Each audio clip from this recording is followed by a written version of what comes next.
today.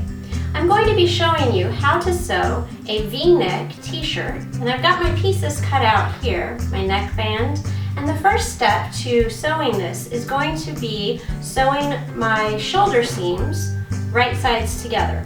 So I'm just going to take my two shirt pieces, I'm going to line up the shoulder seams, and because this fabric isn't particularly slippery, I'm just going to sew them. I'm not even going to pin.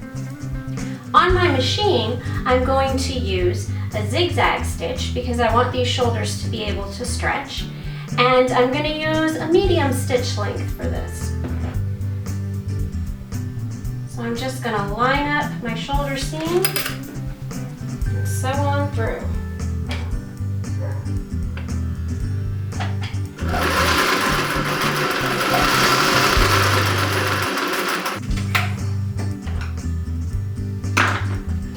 What I'm going to do now is stay stitch the V in the neckline, and I'm going to do that with a straight stitch. I'm going to do this for about an inch on either side of the point of the V. And I'm going to make my stay stitching be on the same line that I eventually want my seam to be on. So I've lined up the same seam allowance that I know I have in this pattern for my collar.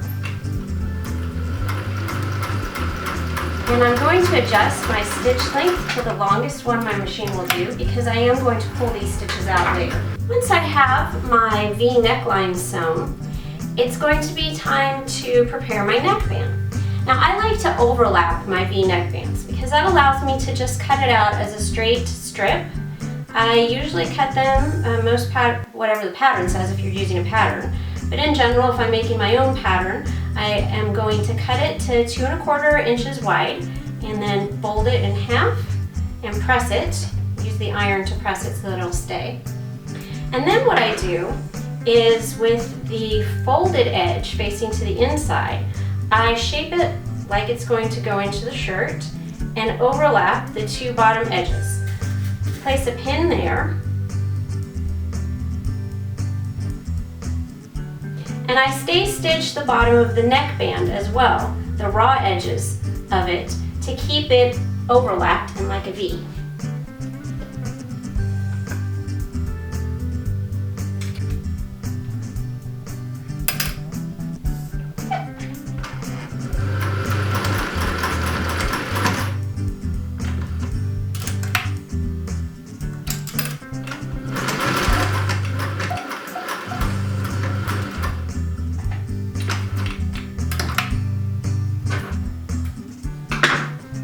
And now it's time to insert the neckband into my shirt.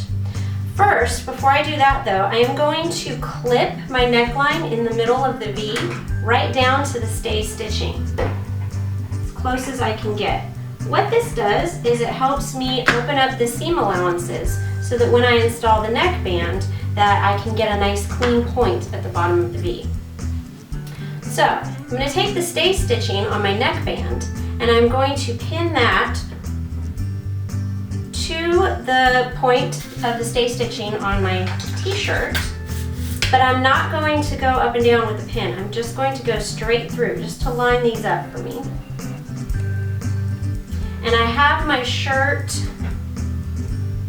right side up right now. So that pin is going to hold my V-neck band to my shirt, and it's going to allow me to now pivot the neckband so that I can pin right sides together the neckband up the left side of the collar. It's the right side when you're looking at it, but when you wear it, it'll be the left side. So I'm just going to place a couple pins there. And then what I'm going to do is with the center back of my collar, I'm going to match that to the center back of the shirt. And it always takes me a little bit where I have to pull the shirt like through my neckband. And that's the best way in my head to keep it straight, to keep the neckband laying flat against the correct side of the shirt, when I try to just flip the neckband and leave the shirt flat, I always end up twisting it, and you definitely don't want a twisted neckband. Because neckbands are usually slightly shorter in length than the actual neckline, I am going to now stretch just a little bit as I pin. And I'm only stretching the neckband, not the shirt. I want the shirt to lay flat, but I want the neckband to be stretched just a little bit, because that way when I sew it, it will gather the neck in and keep it flat against the wearer's neck and not be sagging out. So I'm going to take the shirt and I am going to put it in my sewing machine. Want to make sure that again that I go back to a zigzag stitch, because that will allow the neckband to stretch over somebody's head. And I'm going to go again back to about a medium length stitch.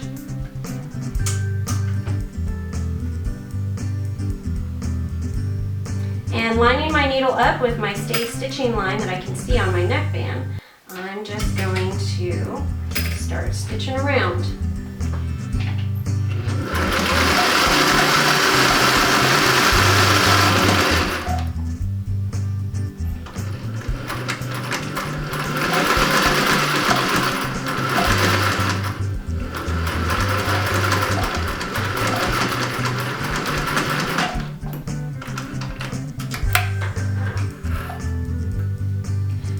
Alright, so now I've gone ahead and pressed my shirt, and you can see that I've got a nice V-neck here, but there's still a little hole since I didn't sew that neckline all the way down. I pressed it, rolling it down to the stay stitching line, and now to finish it, what I like to do is with either a twin needle or a zigzag stitch, sew right along the edge of the neckline.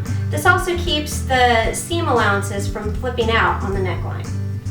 So I'm going to put that again in my machine, and I'm going to start with the needle right at the point of the V-neck.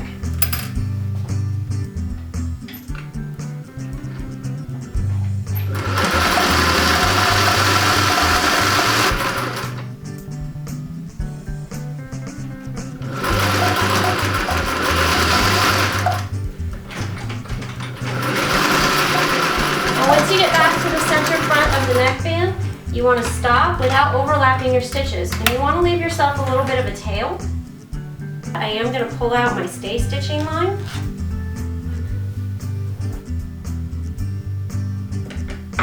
Trimming my threads on the back side, but not the ones from where I just top stitched the neckline. I'm going to instead thread these little threads, pull them through the back side, and I'm going to tie them to the bobbin threads from the same line of stitching. And then you'll see that I have a nice V-neck with a sharp point, no puckering, and it is staying nicely in place.